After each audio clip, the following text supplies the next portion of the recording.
Altezas Imperiais e Reais, senhoras e senhores, caros amigos. Eu guardo na memória com grande carinho os muitos encontros monárquicos dos quais participei desde a infância. Eu sempre vi esses eventos como uma ocasião especial de encontro, de estabelecer um contato mais próximo, trocar ideias e experiências com os nossos apoiadores e amigos mais veteranos e mais recentes de todo o Brasil. E mais uma vez, por conta de obrigações profissionais e pessoais, infelizmente eu não posso estar aí presencialmente. Mas apesar disso, e apesar da distância geográfica, eu não quero perder a oportunidade de lhes dirigir algumas palavras e assim conseguir me fazer presente e próximo de algum modo. Esse encontro monárquico comemora o bicentenário da Constituição que o imperador Dom Pedro I deu ao Brasil em 25 de março de 1824. Essa foi a nossa primeira carta constitucional, redigida por um conselho de notáveis, teve seu texto apreciado e aprovado por câmaras municipais de todo o país. Pedindo no preâmbulo a proteção da Santíssima Trindade e afirmando no artigo 1º que o Império do Brasil é a associação política de todos os cidadãos brasileiros, formando uma nação livre e independente, essa Constituição deu ao Estado uma organização sólida e eficaz, e aos brasileiros liberdades civis e direitos fundamentais, alinhando a tradição de séculos ao que então havia de mais avançado em teoria política, na forma de uma monarquia constitucional parlamentar. Isso foi possível, em grande medida, graças ao poder moderador, uma inovação bem brasileira, atribuído privativamente ao imperador para garantir o equilíbrio e a harmonia entre os demais poderes do Estado. Sob o olhar vigilante do soberano, na monarquia, o Brasil teve um executivo e um legislativo que cumpriam seus deveres sem desvios de função, pensando no bem maior da sociedade, e um judiciário independente e atuante, mas com poderes bem delimitados.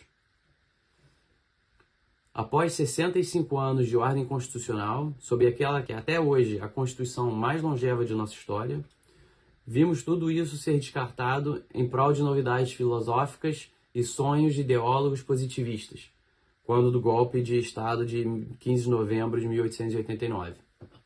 Trocou-se o certo pelo duvidoso, a experiência pela aventura, resultando na desordem e nos infindáveis fechamentos, aberturas e recomeços que vivemos desde então.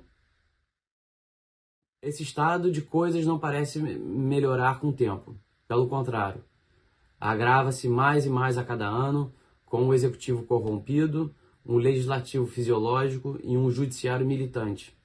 Provas disso encontramos todos os dias nos noticiários, e não falo aqui, claro, da dita imprensa, que não é imprensa, mas sim porta-voz de poderes corruptos e instituições lamentavelmente decadentes.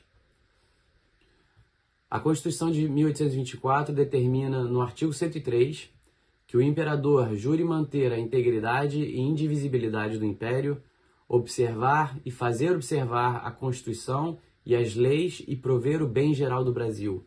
O artigo 106 exige do príncipe imperial o juramento parecido, acrescentando a promessa de ser fiel ao imperador. Esses dois juramentos resumem, a meu ver, a missão da família imperial, especialmente daqueles entre nós que somos chamados a chefiar e continuar a dinastia.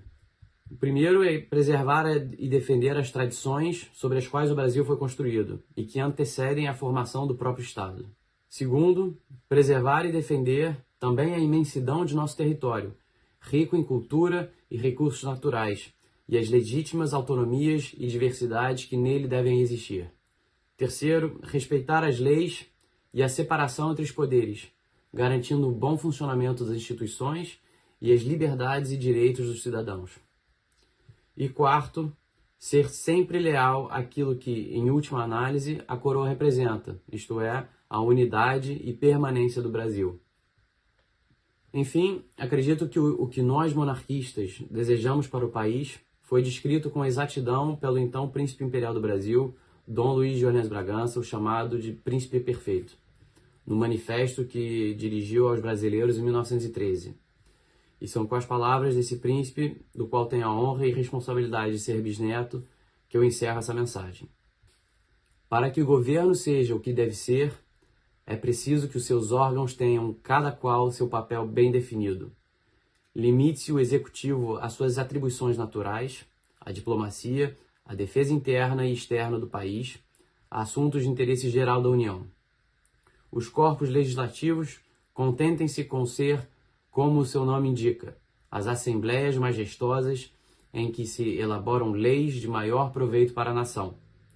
O poder judiciário, respeitada a sua justa independência, não tenha senão uma preocupação: distribuir completa e igual justiça a todos.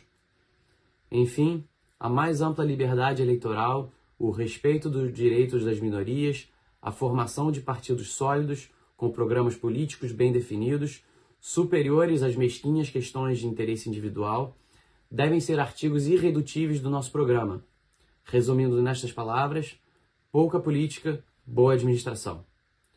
Desse modo, tornaremos a fazer do Brasil o que já foi, um Brasil onde se consorciem a ordem com a liberdade, o capital com o trabalho, o progresso com a probidade, o respeito ao governo com a inviolabilidade de todos os direitos garantidos pela Constituição. Deus nos preste seu auxílio.